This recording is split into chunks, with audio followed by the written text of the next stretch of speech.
So we are in the book of Exodus. We are talking about today the 10 commandments, so-called 10 commandments, and we'll get into why I put it that way. All right, so setting way back from Ezekiel. We are at Mount Sinai.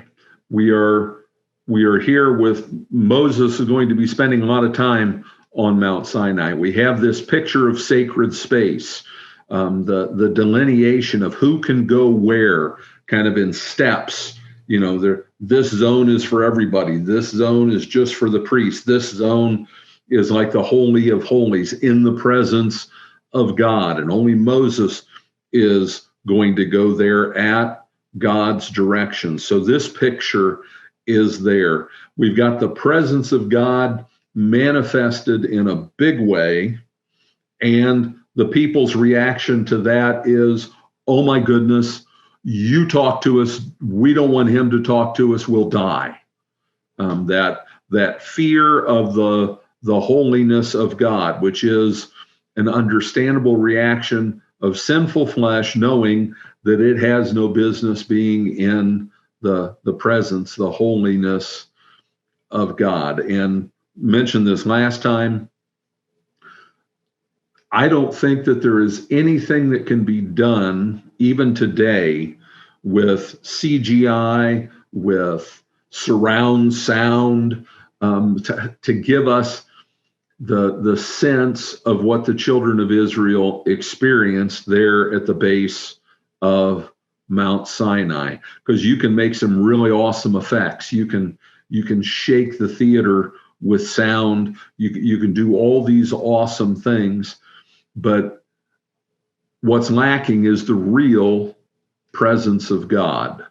And I think that in and of itself creates awe. We see that in the scriptures again and again. It creates awe. It creates fear, all of those things. And with that in mind, we always need to look ahead to that time when we're given that gracious picture of God wiping every tear from our eyes. How much more personal can you get? He's right there with you. He wipes the tears away from your eyes. Revelation 21:3, I believe it is. And we're going to see something very soon about the interworking, and it's something we always struggle with. The gospel, the good news, the grace and the mercy, and the law. And the law is designed to scare you. It functions to scare you because it tells us what God expects, what he requires, who he is, who we are to be like, because we were created to be, remember this, and this is going to tie in with stuff we're talking about here today. He made us to be his imagers. You know, we talk about being in the image of God, but and this is more Heiser stuff, right? It is better understood if we view it as a job description. What am I to do? Well, I am to image God. I am to represent him. I am to represent him to Deb. I am to represent him to Brandon. I am to represent him to Chaz. I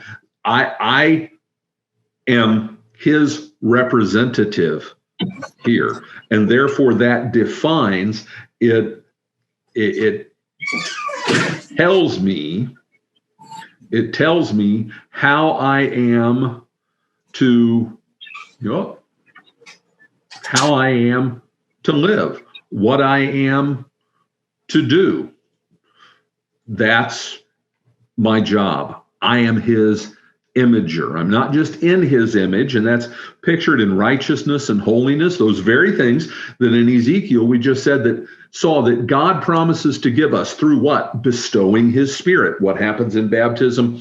His spirit is bestowed on us. Jesus was baptized, the Holy Spirit descended as a dove. That changes me, and it's shown in righteousness and holiness and knowledge of God and his will for us. And with that, because that heart of stone, and we talk about, man, he's got a hard heart. Man, he's hard-hearted. He maybe worked for somebody like that, played ball for somebody like that, had a parent act like that, hard-hearted.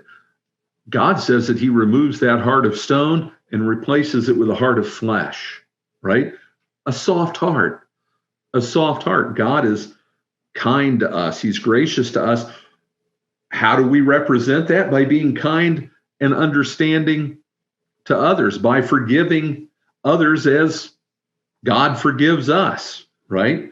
All of these things are part of being in his image. And what the 10 commandments, or 10 words, whichever way you want to talk about it, we'll talk about that in a minute, go into it. What they show us is, how do we do that? How do we do that? On one level, it's a fearful thing. You've got to do this. For the unbeliever, the law of God serves only to show us our sin. Only to show sin. All with the aim of it leads you to say, wow, I can't do this on my own. I'm a mess. I need help. I need the Savior. The gospel shows us the Savior, right? Okay, enough preamble. And God spoke all these words, saying, we'll stop there. God spoke all these words. The 10 commandments, that phrase is somewhat it's not a bad thing, but what it says is words. And when you take that through and translate it, and things went through Greek, what you end up with is deca being 10 in Greek, logoi being words, decalogue, the Decalogue, and then that ends up being commandments, the 10 commandments. Not all of them are imperatives. A command by definition has to be an imperative. Okay. And I think that, there's more to it than just the imperatives. We call it the Decalogue. For the Jews, guess how many commandments, how many words they have? 13. They've got 13. There's this neat little chart, got this from Heiser a long time ago. We number the commandments differently. We've got the way the Hebrew Bible does them. And you scroll down through here, there are really 13, okay?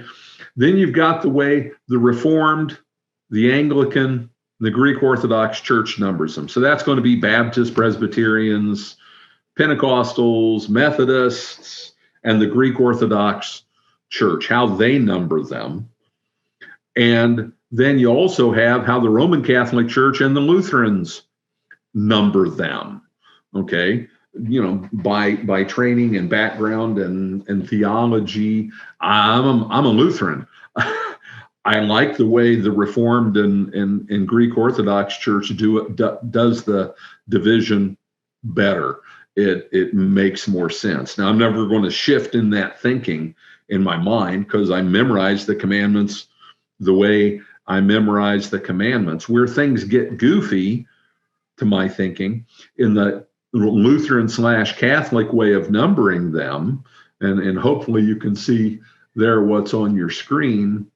When you get down to the coveting commandments, the Lutherans divided into two. You shall not covet your neighbor's house. You shall not covet your neighbor's wife, male servant, his female servant, his ox, his donkey, or anything that is his neighbor's. Never has made sense to me that gets 2 commandments. It's all about the same thing. It's sinfully wanting somebody else's stuff. That's what it is. Okay. So that gets split. Whereas in the Reformed way, you shall have no other gods before me is 1 commandment, and you shall not make for yourself a graven image, a carved image is 2. Okay. And we're splitting hairs. It doesn't matter how we number them. Just like it doesn't matter how the Bible is divided up into chapters and verses. There are places where we see, that could probably be done better if it was done differently. You need a system whereby to file it away and make use of it. That's really all that matters. But whether it's commandments or the 10 words, the 10 concepts, whatever you want to think of, it's fine either way. Now, more introductory stuff here. It's always pictured and it's talked about the two tablets.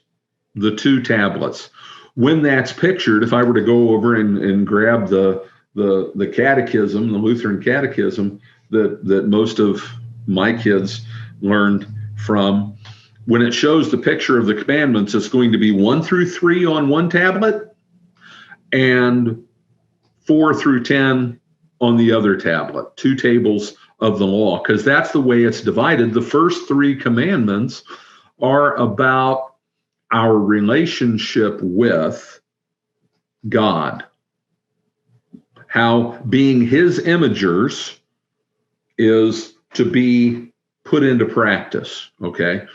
That's the first table of the law, relationship with God, like up and down, right?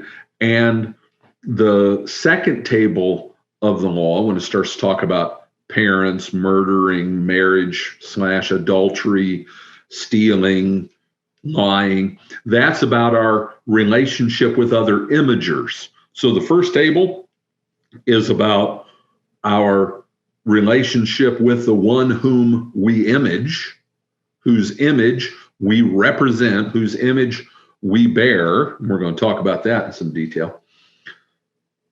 The other is about how we treat the other imagers, right? And think about it that way. If I'm looking at how I treat the other imagers, man, that puts it in a different light.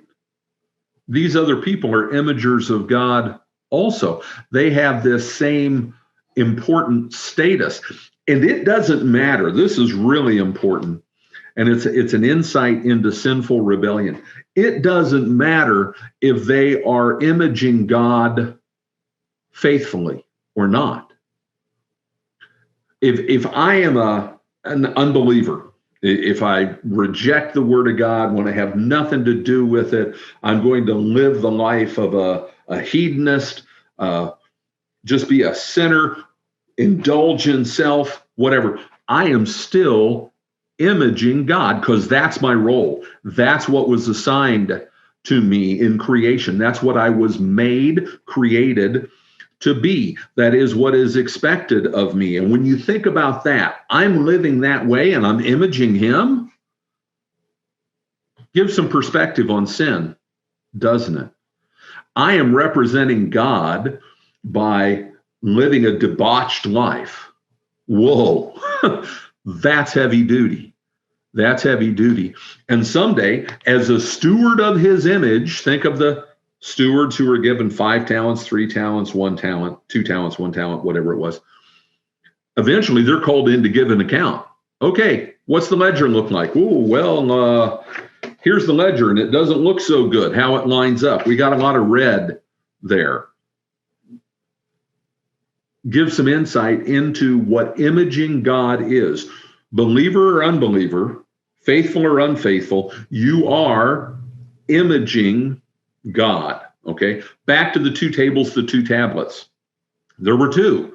It says they were written on front and back, okay? Interesting, and we could really get down in the weeds here, but when a covenant, just like, you know, the SALT II treaty or whatever peace accords, the Sinai peace accords, whatever, both, you know, when they do those fancy signings, picture Jimmy Carter, Menachem Begin, and Anwar Sadat signing those documents, or Reagan and Gorbachev signing those documents. They're both signing a copy on the USS Missouri with the surrender of the Japanese Empire to Douglas MacArthur. There was 2 copies signed. Both MacArthur and the representatives of the United States and the Japanese representatives, they both signed both sets. And both countries got a copy. Okay. That's the way these things work. Because, hey, you've got it in black and white. I've got it in black and white. In this setting, but when you've got King, and I'm going to try to read this name. It's over here. If you guys want to laugh as I try to read this. King Shupolumiasas, or of who was and King Matawaza of Matani in Upper Mesopotamia. They had a treaty. Well, what would they do? And there are examples of this throughout ancient history. It was on tablets, and they took those tablets, each king, King Shupi, we'll call him for short. I'm sure his friends called him Shupi for short. And he was a Hittite. And King Madi, they each took their copy of it home. And guess what they did with it? Guess. They took it in their temples and put it at the feet of their gods. They took it in their temples and put it at the feet of their gods, in a box, in a chest. So two tablets written on front and back. One of the problems with the first three commandments being on one side, even if you do the first five and the other five on the other side, word-wise, it's thrown way out of whack because the fourth commandment is so long that it would be really hard to fit everything on. It would have looked lopsided. So what we have more than likely is that there were two tablets, one for one party, one for the other party. They were written on front and back, but because they were together, because the people of Israel served and were loyal, covenant loyalty to their God, and there is only one God, we're going to get to that, they were both copies put in the ark, the box that was on top of it, the two cherubim, wings folded down, the seat of the throne of God in his tabernacle, his temple. Pretty cool. That, I think, makes the most sense as to why there were two tablets. Okay. All right. So what did he say? Verse 2, I am the Lord your God who brought you out of the land of Egypt, out of the house of slavery. Let's start it from the beginning here. Let's make the point. What matters here? He is it. All of that stuff, and we talked about when we were going through the book of Exodus earlier on with what he was doing with Pharaoh. And what did Pharaoh say? Moses and Aaron went to Pharaoh, and what did he say? Who is Yahweh that I should listen to him? Who is Yahweh that I should listen to him? So how does God start his covenant with his people when he said, I'm going to show him who I am. I'm going to show that I am Lord of all, over all those other gods. He starts out with, I am the Lord your God. There's only one. There are other gods, but he is species unique, right? There are other divine beings that he created. He is uncreated. He is above it all. He is it. And that was shown that he was above all, King of kings, Lord of lords, God of gods, in what he did in leading them out of the land of Egypt, because this is only 3 months since they left. That's who I am. Don't forget that. That's who I am. I am the Lord your God who brought you out of the land of Egypt, out of the house of slavery. I am above it all. That's me. That's me. And I'm looking for ahead. I thought quit doing that.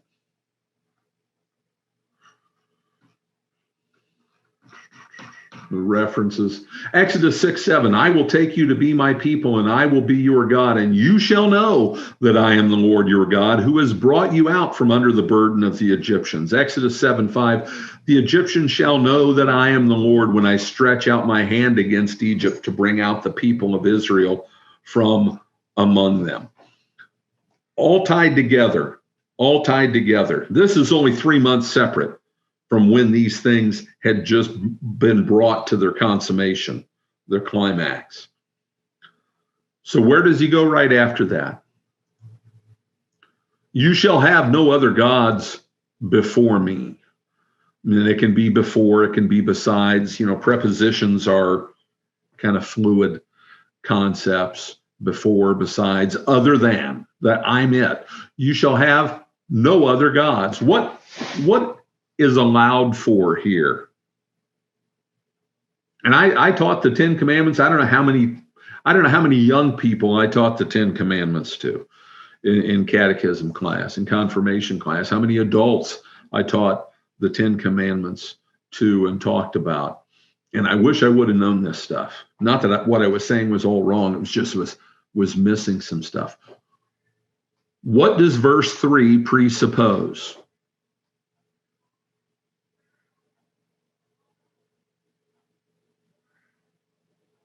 Nobody wants to take a poke at it? That there are other gods. There are other gods. There are other gods. I just kicked their tails back in Egypt. One set of them. There are other gods.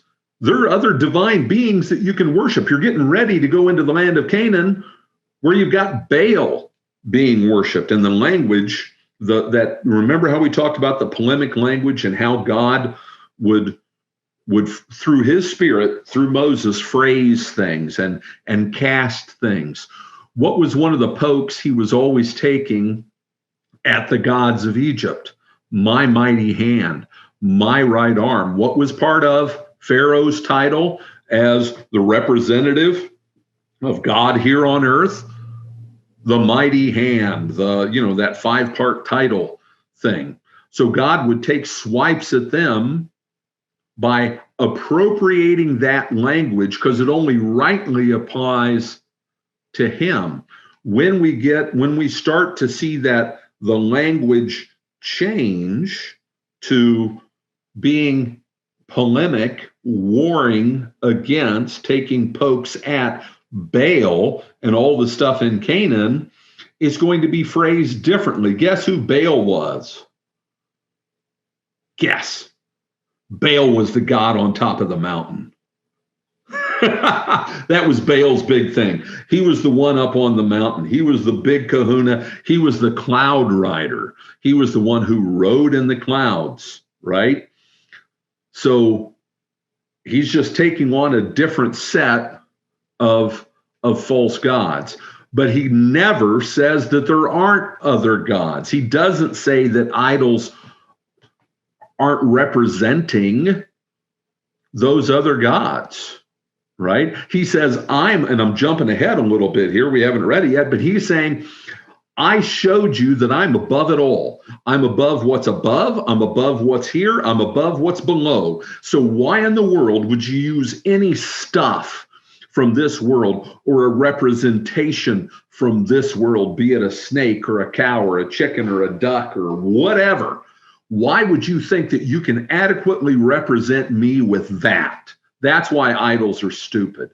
Yeah, those other gods, they want to be represented with a cow. They want to be represented with whatever, a serpent, whatever. Not me. I'm bigger than all of that.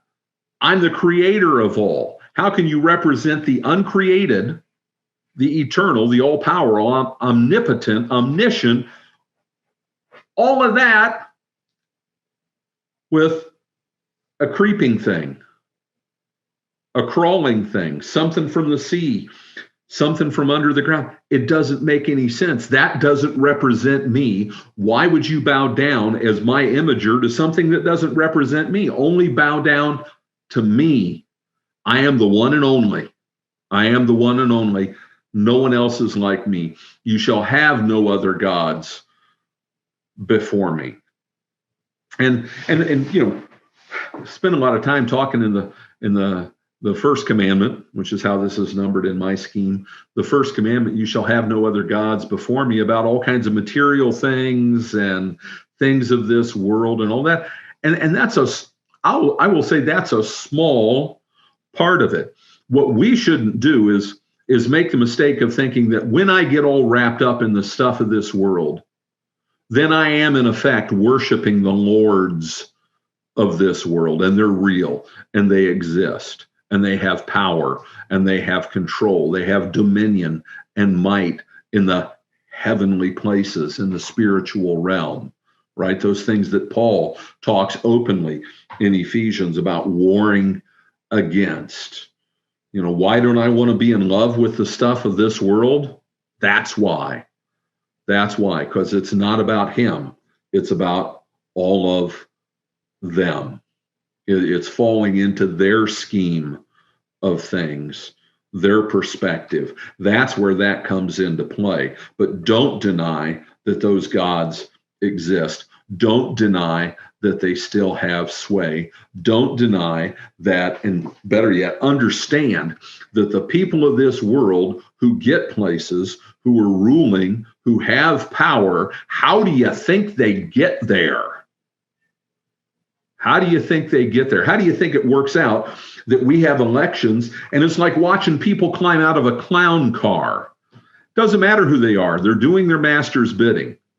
They're doing their master's bidding. And we need to understand that. And that's how this world operates. It's no different than Canaan. It's no different than Egypt. It's no different than Babylon, Assyria, Greece, Rome, blah, blah, blah, blah, blah. And they understood back then full well who they were serving. Today, we're just duped into thinking something else. I would say this, the Satanists, at least they're upfront and honest about what they're doing. I'm not giving them any credit, but they're real about who they're serving, okay? So for us, verse 4, you shall not make for yourself a carved image or any likeness of anything that is in heaven above, or that is in the earth beneath, or that is in the water under the earth. You shall not bow down to them or serve them, for I, the Lord your God, am a jealous God, visiting the iniquity of the fathers on the children of the third and fourth generation of those who hate me, but showing steadfast love to thousands of those who love me and keep my commandment. Okay, all kinds of stuff to talk about here. We need to go back to something we've looked at before, that the cosmology of the people of old. And I made it a little bit too big here, I guess. You got God up in the heavens. You've got the gate of heaven. You've got the firmament. And then, when it comes to the flood, there was the waters above the firmament and the waters beneath. But there is a three-tiered cosmology, their view and understanding of how it worked. And again, I will say, and this is something I've been noodling on and thinking about and goes through my mind every night when I step out and take the dogs out and look up at the stars. Yesterday morning up in North Georgia, when Aaron and I got there and got out and we were getting ready to go sneaking into the woods, looked up at the stars, just absolutely crystal clear, gorgeous. I could have stood there for a long time and just looked. But we view this as the ancient cosmology, okay? I'm not so sure. I think that we have to be open to this can be a more accurate representation of the way things work than we think. I think we might be, and I don't know where to go with this at this point in time. I think we might be, I think we are mistaken to just discount this as old ancient people's stupid thinking. Well, you know what those old ancient people were? They were a whole lot closer to the source time-wise than we are. And they weren't stupid. So, and who is it who tells me how our world works? why do I believe everything that I believe about that stuff that I look up at and see when I take the dogs out at night? You know why I believe it? Because NASA tells me. And if there's one thing I know about NASA, I know this: they're liars. They're liars. They can't explain how they got to the moon and got through the Van Allen belts that supposedly exist, those radiation belts. And when you see them duck and dodge on that, it's just hilarious. And when you know who the people are who started NASA, it's pretty interesting. It's pretty interesting. The Alan Parsons was the key disciple of Aleister Crowley. Alan Parsons is the guy who started the Jet Propulsion Laboratory, and they did all kinds of perverted stuff out in the wilderness, these rituals and things. You know what that place is now? Area 51. They thought through sex magic they were opening up a portal to another dimension, another reality. Do you know who all the scientists are who started NASA? Russian. German, and some Russians, but Germans. I thought von Braun was Nazis Russian. Brought over an Operation Paperclip. There you go. Wernher von Braun was a Nazi. He was an actual Nazi, a member of the party. You know what's on Wernher von Braun's gravestone? I'm gonna pull it up.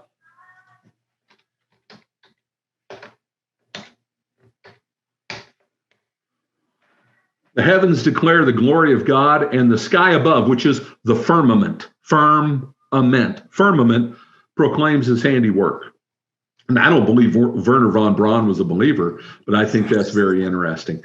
And we'll get into the NASA thing here in a minute. This isn't a truther moment. I'm just saying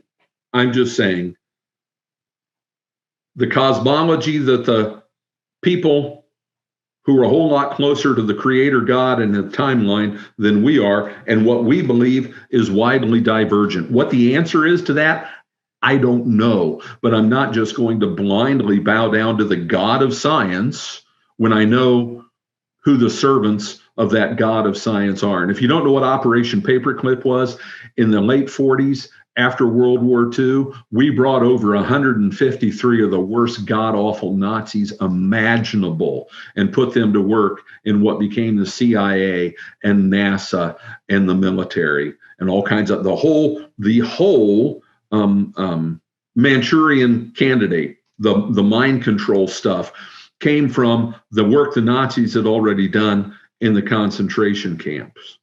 It's just wacky stuff, but it is the truth. So I'm gonna take what they teach me with a grain of salt, and I'm going to think about it for myself. Okay. So about the heavens above, and you don't make an image because none of it can represent me. If the other gods wanted to represent them, those lesser beings, fine. They want to be a snake, fine. Not me. They want to be lizard people, fine. They want to be a cow, fine. Not me. You shall not bow down to them and serve them, for I, the Lord your God, am a jealous God. The core word there talks about being red-faced. Red-faced. And to understand this, and this particular form of this word is only used of God. The way, there are all the different forms as far as, there is a root for the word, and all these different forms can come from it. They're all related. But this form, the way it's used, is only used of God, but it could also be used, but it's not. It could also be used of a jealous husband. A jealous husband. Somebody's making oogly eyes at your wife, guys. What do you do? Or your girl? What do? You bow up. You get ticked, right? Think of it even further along, okay? A jealous God, mine. You are mine, not anybody else's, okay? You're my imagers. Don't use being my imager to image and represent and serve other gods, these rebellious gods who are warring against me and hoping to undo everything I've done, right? Don't be like them. Don't serve them with my image. Visiting, this is a passage that is often misunderstood, and it doesn't need to be. It's a beautiful passage. Visiting the iniquity of the fathers on the children to the third and fourth generation of those who hate me. God isn't saying that you get punished for your father's sins. He's saying every last one of them that hate me, those who hate me, to the third and fourth generation, all of them, their iniquity, they bear that. It's on them, and they will be punished because God is just. If you don't understand, if the core to understanding who he is, he's just. He's fair. He's fair. You rebel, you pay. You rebel, you pay. But here's key concept. Put this one away. It's a big picture thing, okay? God's love is always bigger than his punishment. God's gospel is bigger than his law. He leads with the one, the gospel. He doesn't want to punish anybody. God desires that no one, he desires that all men be saved and come to a knowledge of the truth. He doesn't want to punish. He says, please, please, please come back. Don't make me do this to you. You know, it's like a parent watching their child going down a road that's going to lead to their harm. It's like, no, please don't do that. Come back. But showing steadfast love, chesed, mercy, unshakable. Mom will always love you. But showing steadfast love to thousands, and that can be understood rightly in the context here, thousands of generations of those who love me and keep my commandments. So when he's talking about the rebellious who will pay, he only goes to the third and fourth generation. He doesn't want that to be the biggest part of the picture, to thousands of generations of those who love me and keep my commandments. Steadfast love. You know, the hymn, Abide With Me. Thou on my head in early youth did smile, e'en though rebellious and perverse meanwhile, thou hast not left me oft as I left thee. On to the close, O Lord, abide with me. He's always faithful, I'm not. He's always good, I'm not. He always takes me back, and I don't deserve it. And he does everything he can to steer and guide and direct and keep me safe, like the good shepherd that he is. All right. We said we'd get back to NASA. Just interesting. It's ever since Hebrew 101. I don't even know what the course number was. I don't remember. This has fascinated me.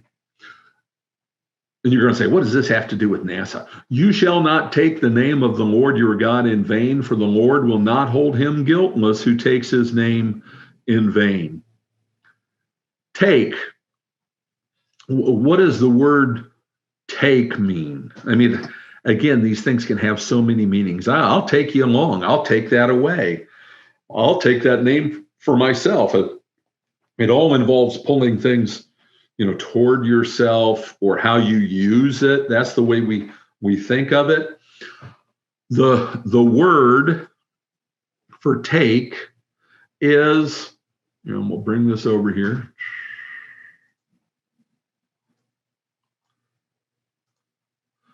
That word right there, nasa.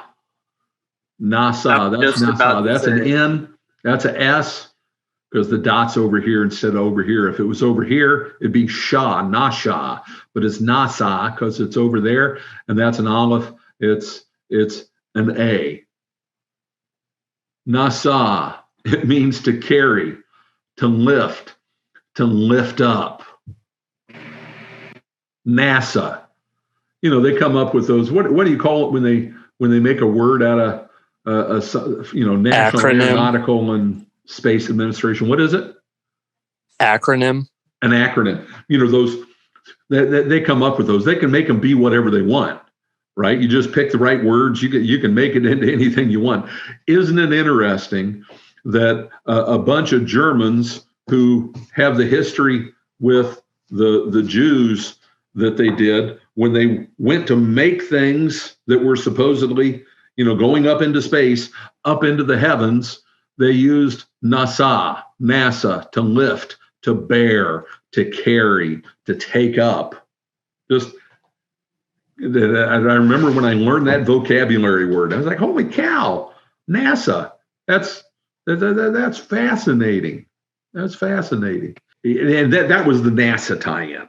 Okay. And I wanted to make sure that carried through. It doesn't have anything directly to do with this commandment, but change the word. One word. And how do you read this now? You shall not bear the name of the Lord your God in vain. Does that sound like imaging? Representing me. You bear my name, right? Don't forget who you represent. It's like a joke from Psych with the dad all the time. Who do you represent when you drive your motorcycle? Taking it to an absurd extreme.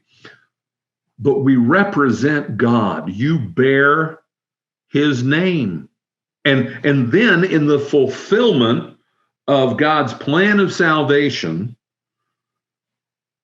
what do we get named?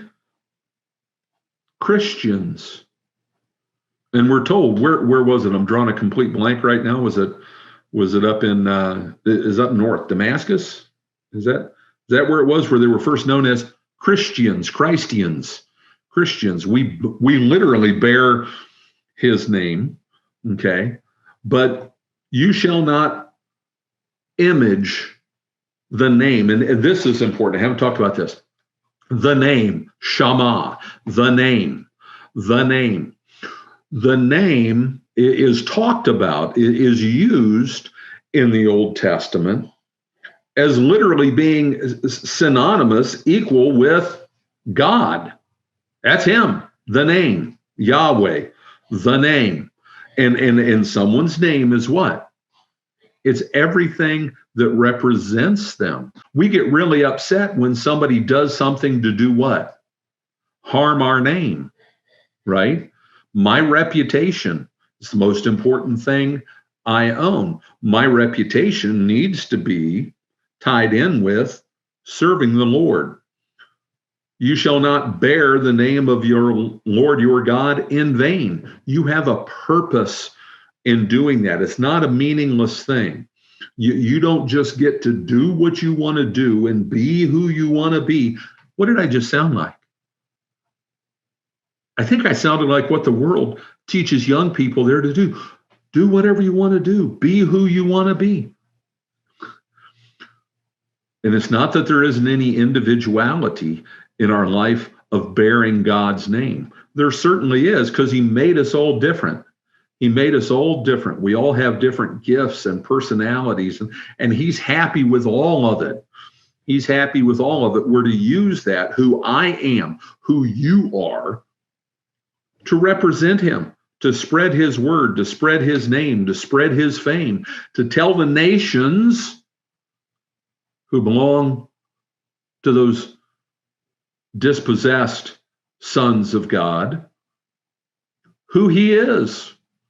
That's what we do. And that's not a vain thing. It's not an empty, meaningless thing. Yeah, now is using God's name like it's nothing, does that fall into that? Yeah, but it's pretty far down the list, really. Not that it's not important, but the important thing is who I represent, how I'm living, what that means, how I understand it. So you shall not take the name of the Lord your God in vain, for the Lord will not hold him guiltless who takes his name in vain, who bears his name. Don't bear his name in vain. It gives a deeper perspective to all of it. All right. We're going to have to stop there because we only have 3 minutes. There's no way I can do the Sabbath in that short of a period of time. But just back to the beginning here, how is it he begins? And this ties right in with what we were talking about there with the second commandment, who he is, what he has done, what that tells us about him and what it tells us about all the other gods and all the other people who worship the other gods. We are to be, and in all these things that we've just talked about here, fall into this. God is other. He's other. He's other. He has sacred space, that space where he encounters us. It's other. It's different. Take off your shoes, for the ground on which you are standing is holy ground. He is other. He can't be represented by anything in this world, but he is represented by you. Now, how cool is that? Seriously. How seriously cool is that? That God chooses, it pleases him that you bear his name, that you represent him. And that means that what you do, it all matters. It all matters. And way too often, far too much of how we view ourselves, our self-worth, who we are, how we're perceived, all of that is shaped by those in this world who are not serving the Lord our God. They're serving other gods. So why in the world? It'd be very easy for me, because it's so different in a different setting, and it's easy to see things in a different setting. It's a lot more challenging to see it when it's outside my window, and I see it all the time. But if I were to go back in time, and I were to be there with Ezekiel, and I were to be there with Jeremiah or whoever, and say, yeah, the 450 prophets of Baal, away with them. I don't want to have anything to do with them and what they think about what matters and how things ought to be done and how we ought to live our lives. I couldn't care less. I couldn't care less. I need to make the same distinction and application to the world here now. What all those people care about, not that I don't care about them, I do. I want to represent and bear God's name, image him to them. I want to do that, but I want to do that without allowing their perspective, their take, to shape and impress and mold and control me, right? And that's the challenge. That's the challenge. Living as a believer in this sinful world. What did Jesus say? Back to the good shepherd and the sheep. He said, behold, I send you out like sheep among wolves. I send you out like sheep among wolves. Be innocent as doves and wise as serpents. That's the challenge. To be innocent, faithful, true imagers of God, and be wise enough to see where the danger lies and how that can affect me. And why is it and try this. When you're feeling down, when something's bothering you, when you feel overwhelmed, right? When that's going on, stop and think about, what framework am I thinking in? Am I thinking in the framework, the construct of this world and the things of this world? Well, then, yeah, I'm going to be freaked out about money. I'm going to be freaked out about my job. I'm going to be, troubled and worn down by all of these different things. Well, why am I thinking within that construct? Should it have sway over me? No, it shouldn't. When really hard things come along, when I was thinking about this, because I've been thinking a lot about Asher, and with the burns and everything he's going through and his family, and I don't even know him, but I know who he is, and I people to whom he is dear are dear to me, and he's a child of God, and I'm thinking about what he's going through, and as a parent you think about it differently. I'm thinking about parent and going through that, and the thing I've been thinking about is this, that if there's anything that I learned going through what we went through in losing Jonathan, is that in the face of the storm, you just hold on. And sometimes it's all you can do to just hold on. And I'm talking about holding on to that rock, who Jesus says he is the rock, on which we're founded. And the way I think about that is I went through it for myself, as we went through it, but just for me personally, is you hold on to that rock, and the waves pound and the wind tears at you. And there are all the questions and all the pain and all the hurt and all the suffering. And it's okay to go through those things. It's okay to go through those things. You're going to feel those things. You're going to have those questions. Why? And that's okay. But you just hold on. The worse things are, the more important those blessed, simple truths are, that God is who he is, that he blesses us and he takes care of us, and that those truths supersede what I'm experiencing right now. And by superseding what I'm experiencing right now, they translate it to a different sphere, the spiritual realm. And weighty, horrible, awful, painful things tend to weigh us down, and we literally get down. When we get down, where does your head go? Your head goes down. But no, I want to look up. I want to look to the heavens. I want to see him seated on the throne. And I want to see him with my son Jonathan there next to him. And I want to see him looking down on Asher and his family, going through what they are going through, and hear him say, I've got this.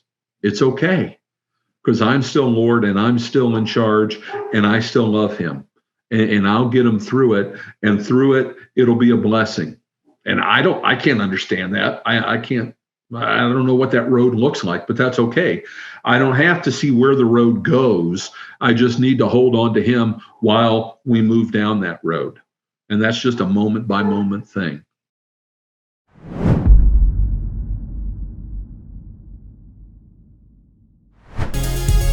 That concludes our broadcast for today. We publish our videos on YouTube, BitChute, and Brighteon. We hope you enjoyed this video, and if you did, please give us a like or a thumbs up. We invite you to subscribe so you can continue to receive our content. Also, please consider sharing this video with others. We love to hear from you, so please leave a comment below. This is Matthias 76, and together we will continue to decode the deception.